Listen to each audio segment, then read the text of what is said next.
In this video, we are going to graph the parent graph of the sine function.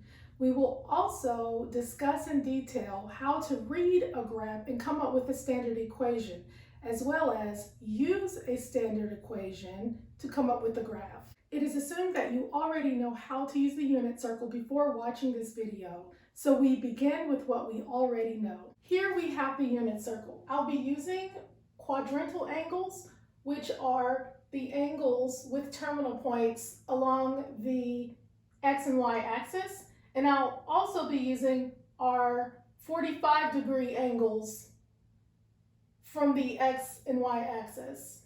We know that we have terminal points in the form x comma y, and we know that sine of theta takes on the y coordinate, so it's important to know that when we get ready to graph this function. So we're going to graph this function.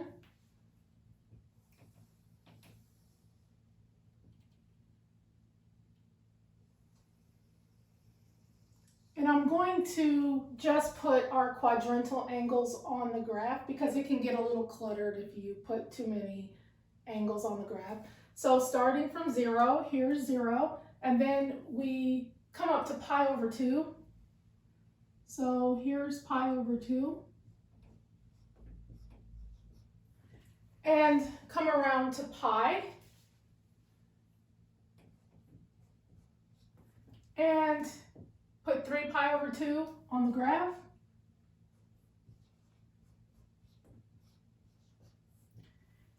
And then we'll put 2 pi on the graph. I'm going to also go into the negative direction. So this will be negative pi over 2, negative pi, negative 3 pi over 2,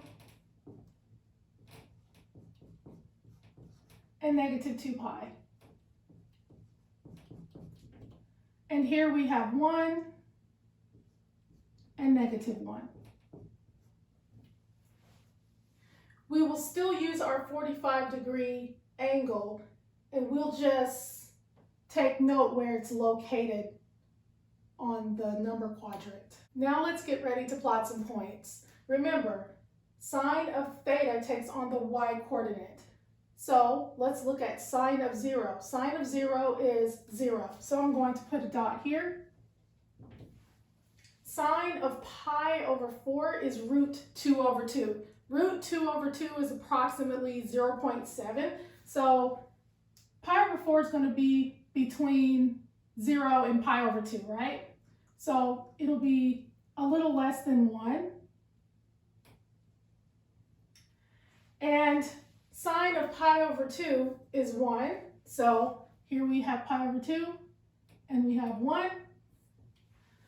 Sine of 3 pi over 4 is going to be between pi over 2 and pi.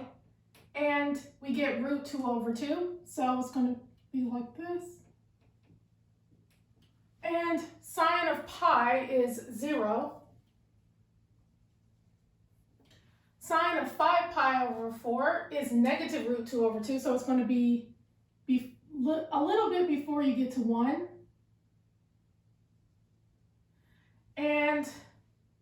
Or a little bit before you get to negative 1 is what I meant to say. And then you have sine of 3 pi over 2 is negative 1. And sine of 7 pi over 4 is negative root 2 over 2. Sine of 2 pi is 0. So you're going to get a graph with a shape like this.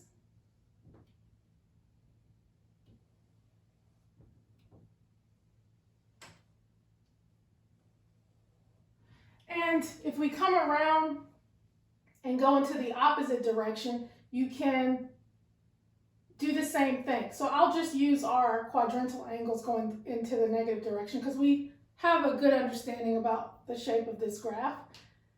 So sine of 0, of course, is 0. Sine of negative pi over 2 will be here. It's in the 3 pi over 2 location if you're reading the graph going backwards. So it's -1. Sine of negative pi is 0.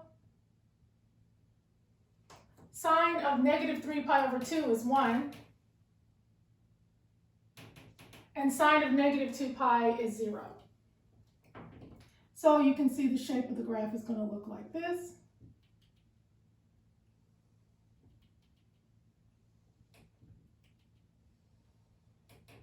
And here you have the graph of y is equal to sine of x. Now let that sink in for just a moment and pause the video if you have to before we talk about how to read this graph. Now this loop may be a little bit uneven, but you get the idea here. The first thing we want to discuss is the max and min points. The max is going to be the highest point of the graph, and the min is going to be the lowest point of the graph. We see that our max is going to be 1, and our min is going to be -1. So I'm going to say max is 1, and min is -1. Now let's discuss the horizontal midline. The horizontal midline is the line midway between the max and min.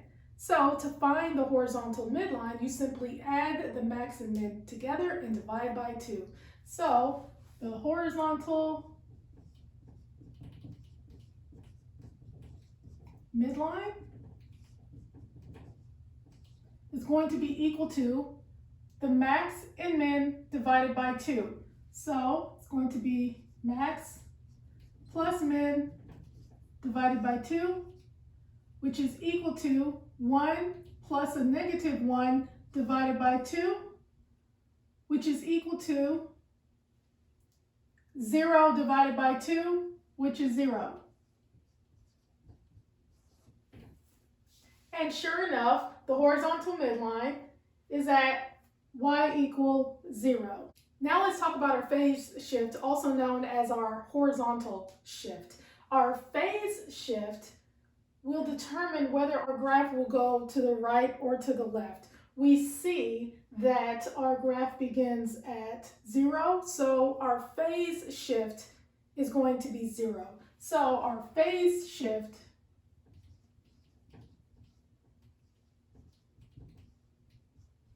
also known as our horizontal shift,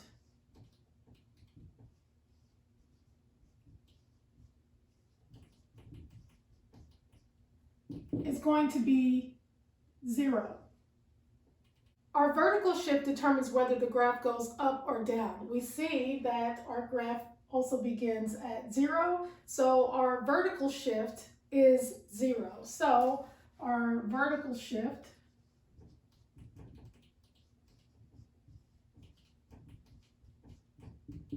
is 0.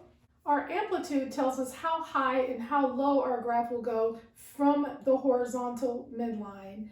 To find the amplitude, we take the distance between the max and min values and divide by 2. So we can say the amplitude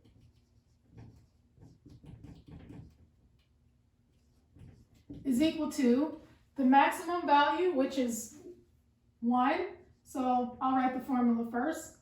Max minus the min divided by 2, which is equal to 1 minus a -1 divided by 2, which is equal to 1 plus 1 over 2, which is equal to 2 over 2, which is equal to 1. So our amplitude is 1. Now let's discuss the cycle. The cycle is one complete period. So we see that the cycle begins at 0 and it ends at 2 pi. That's one period. We clearly graphed this function over 2 periods.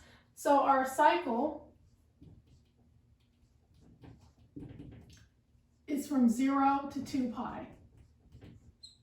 And that brings us to our period. Our period is the length of a cycle. So we take the length of the cycle by subtracting the end from the beginning. So we say that the period is equal to the end minus the beginning of the cycle, which is equal to 2 pi minus 0, which is equal to 2 pi. So this is our period. Our x-scale is the increment value that goes along the x-axis. So for example, from 0 to pi over 2 is a distance of pi over 2. From pi over 2 to pi is a distance of pi over 2. From pi to 3 pi over 2 is a distance of pi over 2. And from 3 pi over 2 to 2 pi is a distance of pi over 2. So our x-scale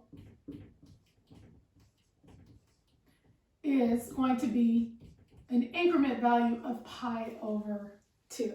With this information, you should be able to come up with a standard equation. But first, let's look at the standard equation and see how they are related. The standard equation of the sine function is as follows. So we have y is equal to a sine of b x minus c plus d. And if we were to line up our original sine function with this equation, we will have y is equal to 1 sine of 1 x minus 0 plus 0. It is very important to be able to identify the parts of the equation. If you were to see a sine function without a number here, it is understood that it is 1. Similarly, if you see a sine function without a number in the inside of the function, it is also understood to be 1. I put a placement value of 0 in place of c and d so that you can see where things fit in the equation. Now let's identify the parts. The absolute value of a is your amplitude.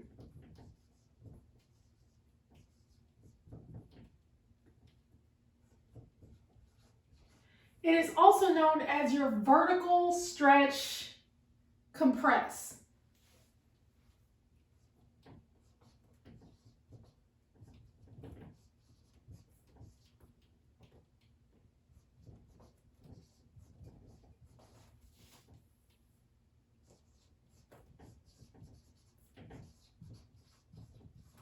We see that our amplitude is 1. So we see that the amplitude is equal to 1. Notice that we have an amplitude of 1 here when we read it from the graph. Now, when do we get a vertical stretch and when do we get a vertical compress? If the absolute value of a is greater than 0 but less than 1, we get a vertical compress. If the absolute value of a is greater than 1, we get a vertical stretch. If a itself is negative, we will simply ignore the negative sign first, and then at the end, just reflect the x-axis. The absolute value of b is related to the period. It is also known as your horizontal stretch compress. So let's look at the absolute value of b. It is known as your horizontal stretch compress. And it's related to the period. And it will be this formula. Period is equal to 2 pi over the absolute value of b. Well, what is our b? Our b is 1. So that will be 2 pi over the absolute value of 1, which is just 1, which is 2 pi. And notice that we get the same number. Where's our period? Our period is here. We get 2 pi.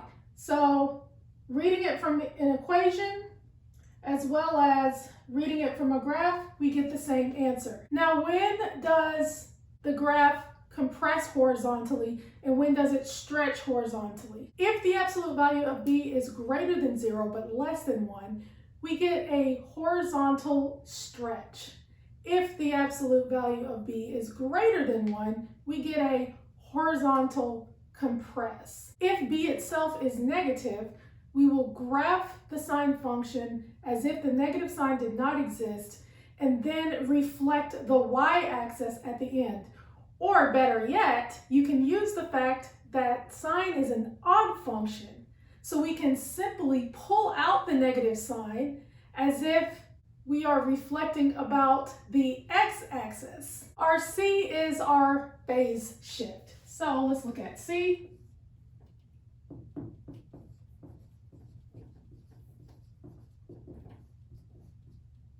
And we see that our C is 0. So our C is 0. So when C is 0, we know that we're not going to shift left or right. And we see that our phase shift is 0 when we read the graph, and also 0 when we use a standard equation. Our D is our vertical shift.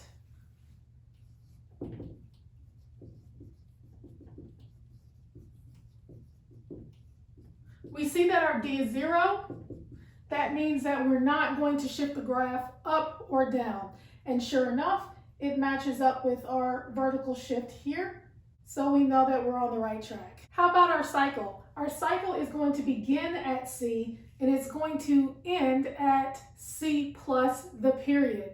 But our period is 2 pi over the absolute value of B. So we'll say that our cycle begins at C and it ends at C plus 2 pi over the absolute value of B. Let's see if that's true here and if we get the same answer as we did over here. Our C is 0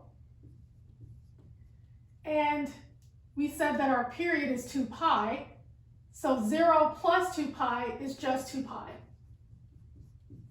And we see that it matches with our cycle, 0 to 2 pi. And that brings us to our period. Our period is 2 pi over the absolute value of B. So we have already computed that. So period is equal to 2 pi over the absolute value of B, which is 2 pi over 1, which is just 2 pi. And we see that it matches up with our period here.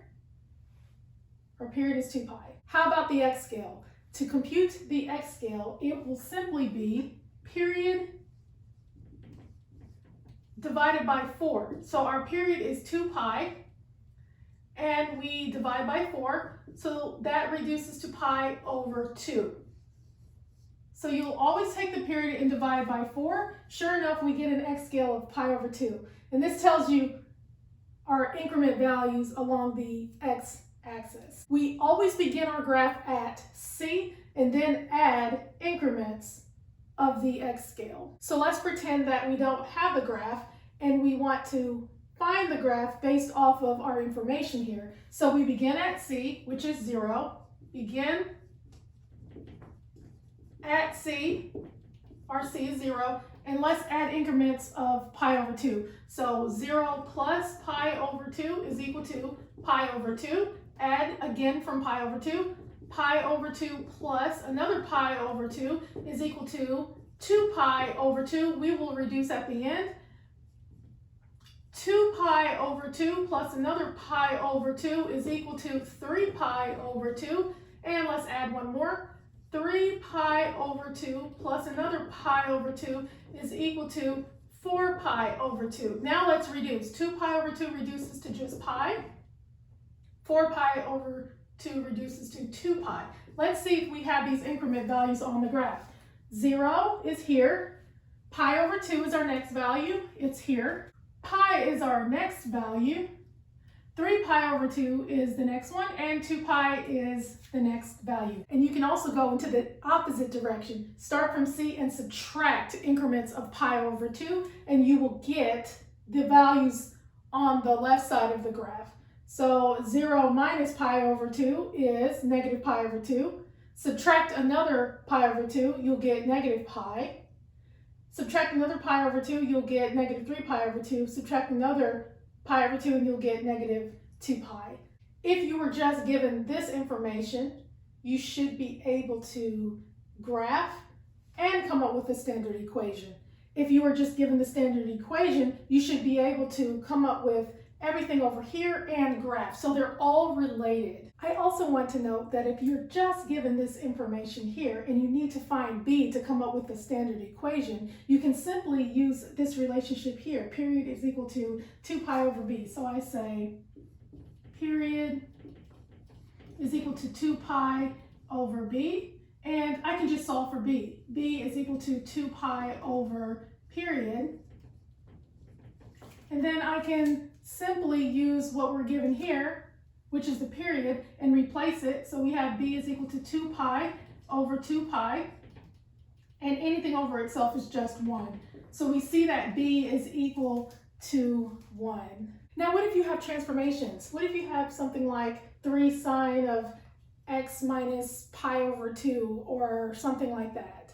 Well, that is in another video, so be sure to watch the next video. And that is how you graph the parent graph of the sine function. Thank you so much for watching, and always remember that you are awesome.